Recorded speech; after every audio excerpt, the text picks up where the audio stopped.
Hey everyone, welcome back to the It's a Mind Game podcast. My name is Jade, and as you know, I am the host, and I am also a mindset coach, health and wellness coach, and a personal trainer. So I thought for 2022, I would extend the podcast out a little bit more and start digging deep into the Pandora's box of thoughts, emotions, beliefs, vulnerabilities, insecurities, fears, all the things that come up throughout the HA and ED recovery journey. And of course, there's lots of excitement and triumphs along the way, but especially early days, a big part of it just feels like this big hill that you're consistently trying to walk up. And it feels like no matter how hard you challenge it, you're just sort of on the spot or you're barely hitting the peak.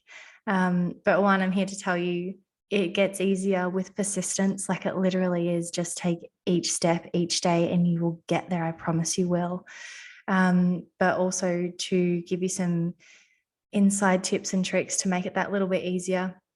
And of course, if you want the personalized touch of getting through the Pandora's box of all these mystical things, then by all means, you can reach out to me on Instagram through DM, or I'll leave my email address if you would like some personalized coaching and working through a custom HA protocol for you. So today I thought I would start off with calorie counting, because obviously that's something that hits a lot of us and tends to be quite a big spanner in the works when it comes to recovering from an eating disorder. For some, it's simple as I'm just going to delete the app and never worry about it again. For others, it's no, I need to slowly disassociate from the app, and then I'll work on deleting the app and moving forward from there. Important to recognize it doesn't matter what your starting point is, because it's your starting point. And as long as you've got a conscious awareness around the behavior that requires some changes, that's all you need. So don't sit there and feel bad about where you're at compared to somebody else, because honestly, it's completely irrelevant. What matters is that you're here listening right now and that you want to learn how to make changes. That's it. That's the first step. Tick. Done. I'm going to start off with talking about stopping calorie counting for those that are still using an app. And then I'll link into those that aren't using an app, but still find themselves counting in their head all the time anyway, because then that'll kind of feed through from the first group. So starting off with how to stop calorie counting while you're sort of hooked on the app. There's a few things to recognize. Is one, you've been doing this behavior for quite some time, enough that it's quite automatic. So yes, you've got an attachment to the numbers. Yes, you've got an attachment to trusting the app over your own hunger and your own intuition around food.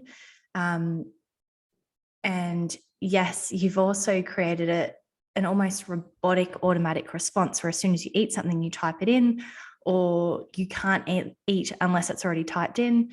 And that sort of scenario. So again, it doesn't matter where you're at. It's just being conscious of what your rules are when it comes to even just using the app, because that's going to be your first steps forward. The smallest steps are the best steps. So if you're in a position where you cannot delete the app, do not panic. It is okay. And you're not going to fail at being able to never calorie count again just because you're not in a position to delete the app. One of the things I would encourage you to do to start off with is, for the most part, you're probably eating the exact same meals every single day, rinse and repeat. Like, you know the measurements, you know the ingredients, you know the calories, you probably know the macros. And for the most part, even though you're trusting the app with the counter, you also trust the food that it's somewhat safe. So when it comes to sort of challenging your reliance on these apps, it's about creating a space where you can take one step forward that's not too scary, so that you're actually willing to do it. So for some women that I work with, the first step is literally keeping the exact same food that they eat for breakfast, lunch, dinner, snacks every single day, but they don't add in one ingredient. All right, that one ingredient could be a tomato, which is X amount of calories, or the spinach, or it could be a whole piece of bread. Like, it doesn't matter what the ingredient is. It's just you practicing that you can survive the day with one ingredient not being added in, and waking up the next day going that nothing much has changed. Because logically, you know that. Logically, you know you're eating the exact same meal that you've always had. It's just the app doesn't have the exact same meal in it. And while that might sound really simple for some, that's actually going to be quite a difficult task for others. So if you're in the position where that is a difficult task, start off with the lowest calorie ingredient in whichever recipe or meal that it is, and do that for a couple of days, a week, 2 weeks, until it doesn't bother you anymore. It'll be a different timeline for different people, and that's completely fine because you're running your own race. Okay, do not worry about anybody else's progress, worry about your own. Excuse me. Once that becomes comfortable, then you do it with 2 ingredients. Again, lowest hanging fruit. It could be a low calorie food or ingredient, or it could be something like you treat yourself to ice cream once a week and you normally buy it out anyway. You're not 100% sure what's in it because it's scooped from the ice cream man's truck or whatever it might be. So to some degree, it's not a 100% precise calorie add in anyway. And you know that, you just trust that it's close enough. And again, keep doing that until it becomes comfortable, until you recognize that the day still turns out to be okay, the night still turns out to be okay, and you haven't turned into an elephant overnight. And some of you might giggle at that. Others will be like, no, that's exactly what it feels like, because it does. It feels like if you eat even the slightest bit different or change your exercise the slightest bit, you're going to wake up an elephant either the next day or in a couple of days' time. And it's a very real fear. And we'll talk about it in a different episode, about that sort of like elephantitis syndrome, because it is a very real fear. It is a very real emotion. But thankfully, with practice and conversation, we can actually talk ourselves out of that illogical thought process. But I'll leave that for another day. Once you've progressed through multiple ingredients, you'll end up getting to a point where you might be able to not add in one whole meal. All right. And for other people listening, that could be your starting point. You're just going to go, okay, I know that I always have protein oats with peanut butter and banana of a morning. I know it's X amount of calories and macros. I know I prepare it the exact same way every single morning. Just for today, I'm not going to add it in. And at this point in time, we're not trying to play with your calorie totals for the day. So if your calorie totals work out being the exact same minus the meal that you didn't add in, that's okay. Yeah, we're just going small steps at a time. And just trusting the fact, again, that nothing changes. Because even if you were to delete your MyFitnessPal app or your Calorie Counting app right this moment, you could still eat the exact same meals that you've been eating for the past couple of weeks, months, years, and know that your calorie totals are going to be pretty much the same and that it's okay. So this stage is literally just getting the dependence off needing to type things into the app, needing to have the data all the time, needing to know the perfect macros.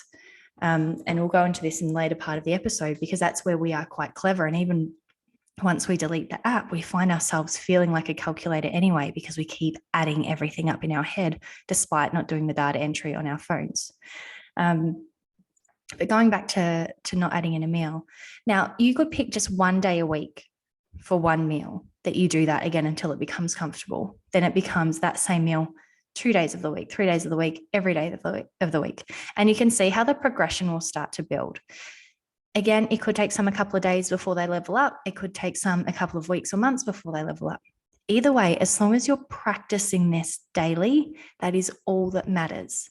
And that you're being conscious of the level of challenge or fear involved, because this is a task that you consciously need to challenge yourself all the time. If it's so easy for you to not add in breakfast, and it has been for a couple of weeks, you need to level up.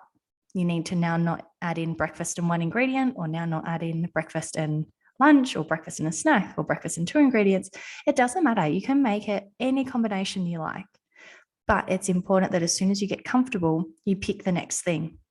Because at some point, you're either going to get to the position where you just can't be bothered counting because you're only adding in half of the stuff anyway, or you'll get to a point where you just don't have the desire to add things in because you're not doing it perfect. And I guess that's where the kind of all-in attitude and mindset can kind of work in our favor, because we're slowly programming ourselves to not add in everything perfect, that we get to a point where it's sort of like, oh, what's the point? And that's a really good step, because it's like, okay, well, if what's the point is I'm not adding the way I used to, then you're in a position where you will probably feel comfortable to delete the app. Are you eating the exact same meals all the time still? Maybe yes, maybe no. But that's okay, because again, you're in a position where you're ready to delete the app.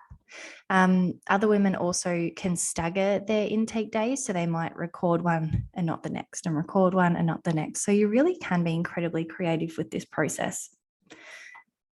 Another way you can do it, and it really depends on the person, because this is how creative our mindset can be. And that could be that the idea of not putting in something in is just way too spooky. But the idea of putting something in and the wrong numbers seems okay. And you might think that that sounds really counterproductive, but the thing is, it still works, because what's happening in that situation is you're getting comfort out of adding in ingredients, but you're disassociating from the trust factor.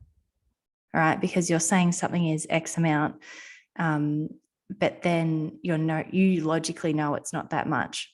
Where this can get dangerous, though, is if you're still paying attention to the total numbers at the end of the day. So if you were to take this approach, I would be incredibly cautious with how you do it, in the way that you don't want to be reducing your calories. So you want to be eating the same way that you've always been, but you're just playing funny buggers with the numbers. Okay, so if anything, you're still eating what you call normal. If not, you're adding in more. You're just being playful with the numbers to disassociate from all the trust that you have in it, because it's like, I'm just making this up, so why do I need to use it? As with anything, when it comes to calorie counting, it can be a tricky process to get through, but it definitely is one that you can get through. When it comes to the calorie counting, it's often, a lot of people who never warm up to calorie counting tend to be the people who eat out a lot. And it's because, well, how can I ever do it properly if I can never weigh and measure the food, because I'm never the one cooking it? And that's where the idea of not adding in the appropriate numbers sort of comes from, because if you know you can't trust the data going in, what's the point of holding onto the data as though it's the holy grail? But again, very important to be accommodating to the totals. We're not paying attention to the totals in this respect, because otherwise it's very easy for you to be under eating, and that is far from what we want. So please don't do that. If you need more support with how to get off calorie counting, obviously reach out to me and we can talk about it further.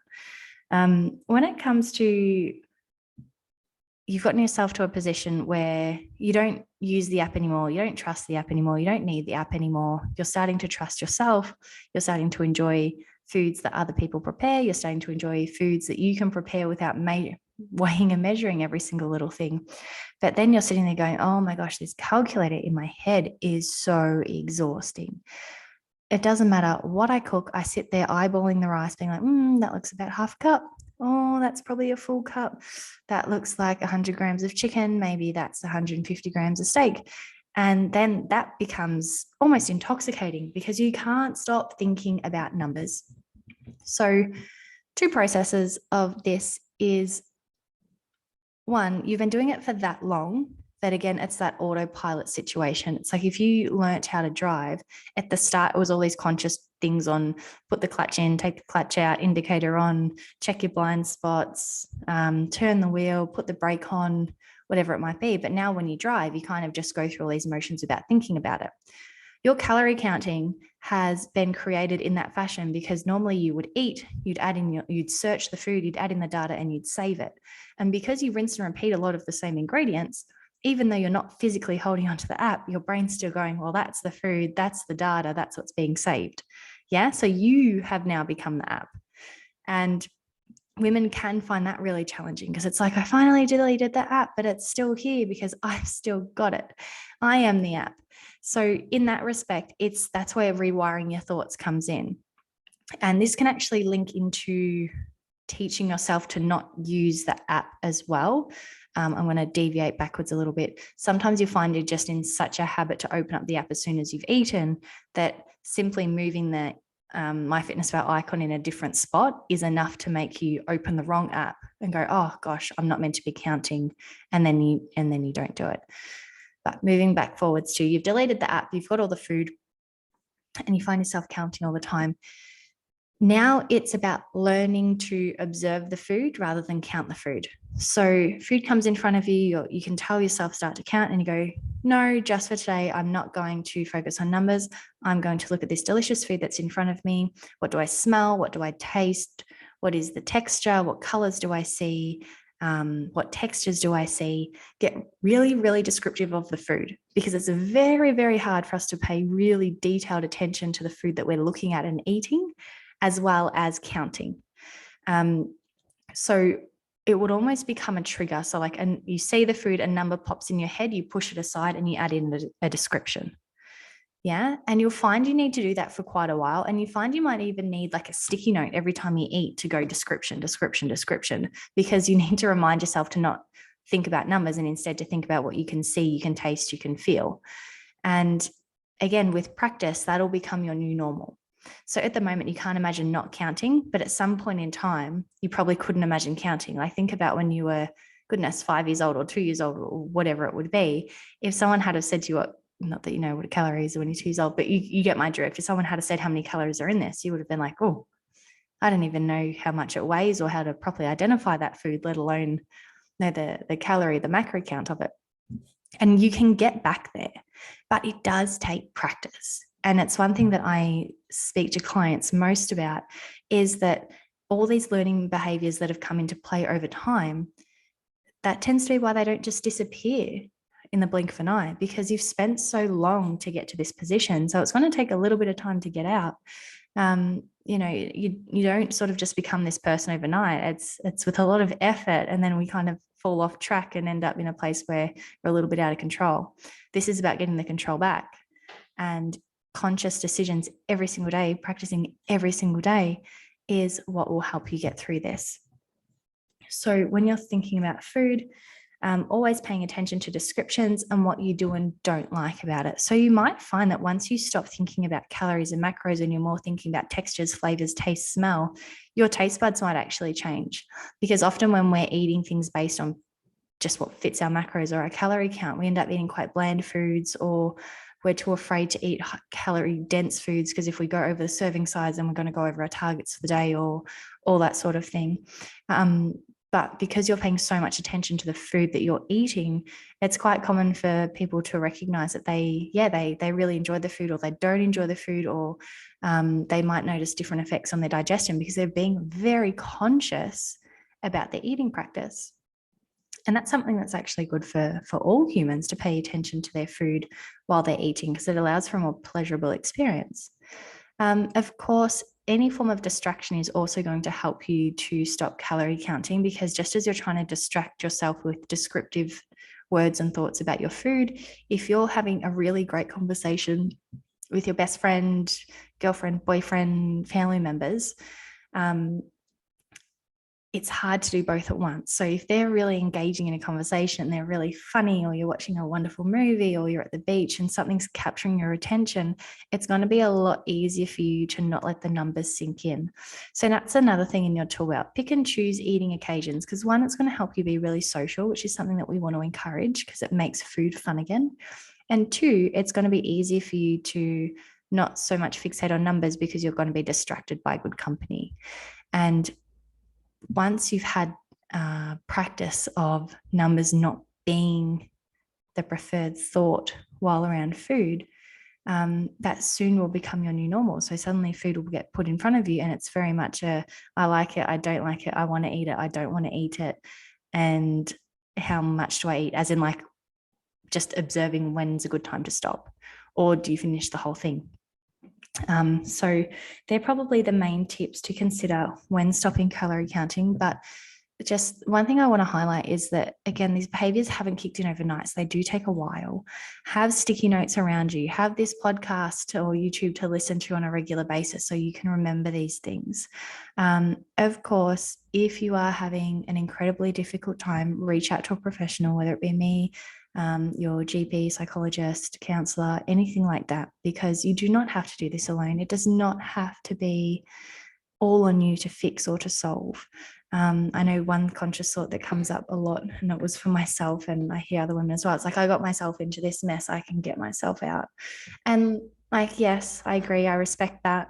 But the thing is, if you could halve the amount of time it takes you to get through this by just getting some advice from somebody else, or just having someone to talk to who understands it or who has been there, wouldn't you rather just extend a hand and get through this so much faster than just trying to battle through your own thoughts and sort of be blocked in all these different directions? So, of course, you can do this. I know this, you know this. It's just a matter of practicing these things each and every day. So I hope you found this episode helpful. As always, reach out to me on Instagram or via email. If there's a particular topic you'd love covered, please let me know. And otherwise, if you would like help solving the Pandora's box of HA and ED recovery, I'm here to help you solve all of those things that pop up. Please share this video with someone who you think would like it, and I'll see you in the next one.